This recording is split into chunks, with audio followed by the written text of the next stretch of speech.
Good morning प्यारे बच्चों, कैसे हैं आप लोग। उम्मीद करता हूँ मज़े में होंगे। देखिए, एनटीपीसी को लेकर के मैं आपसे कुछ बातें करना चाहता हूँ। एनटीपीसी की जो परीक्षा है प्यारे बच्चों, बहुत जल्द होने वाली है और इस परीक्षा को लेकर के आपकी तैयारी अपने अंतिम चरण में होगी।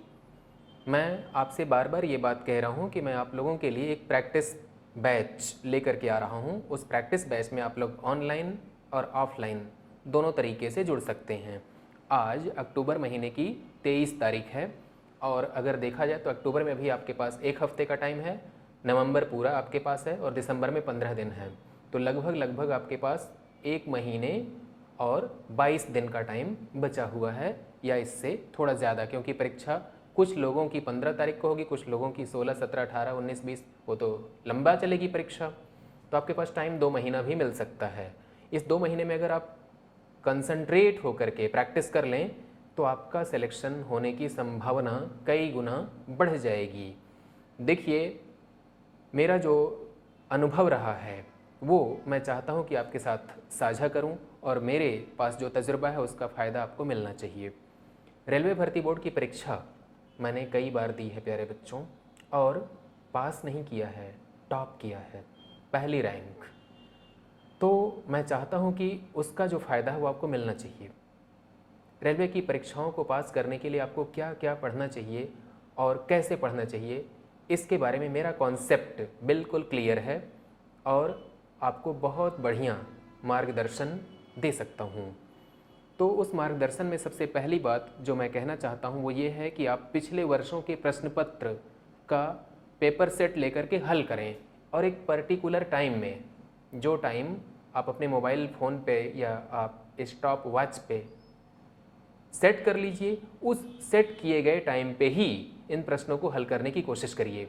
और जैसे ही वो टाइम ख़त्म होता है आप प्रश्नों को हल करना रोक दीजिए और अपनी कॉपी को चेक करिए और देखिए कि आप कितने सवाल सही कर पा रहे हैं। ठीक है। और अगर आपके सही प्रश्नों की संख्या माइनस मार्किंग को काटने के बाद 70% अंक आप अर्जित करते हैं तो मान के चलिए कि आप लड़ाई में हैं, आप फाइट में हैं। ठीक है। तो 70% नंबर लाने के लिए आपको करना क्या पड़ेगा प्यारे बच्चों? स्पीड और एक्यूरेसी दोनों पे काम करना पड़ेगा। ठीक है।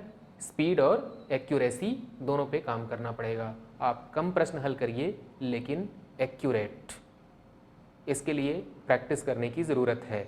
तो हम जो प्रैक्टिस से स्टार्ट करने चल रहे हैं उसके लिए हमारी तरफ से आपको निमंत्रण है, आप लोग इस बैच से जुड़ें और ज़्यादा से ज़्यादा इसका लाभ उठाएं। ध्यान से देखिए,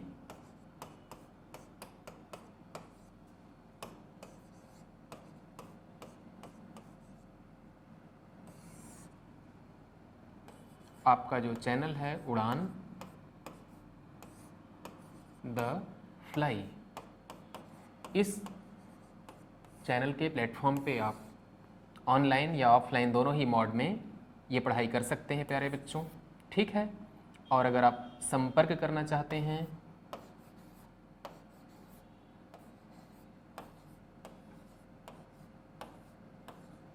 तो इस नंबर पे संपर्क कर सकते हैं। ठीक है। और ऑनलाइन ऑफलाइन दोनों ही तरीके से आपकी तैयारी कराने के लिए हम लोग बिल्कुल सीरियस हैं। ये नंबर आप नोट कर सकते हैं या स्क्रीनशॉट ले लीजिए, मैं इधर आ जाता हूँ। ठीक है प्यारे बच्चों, तो उम्मीद करता हूँ कि मेरी बातें आप लोगों को समझ में आ रही हैं। अपनी अगली क्लास में आपसे मुलाकात होगी, तब तक के लिए इजाज़त दीजिए। नमस्कार।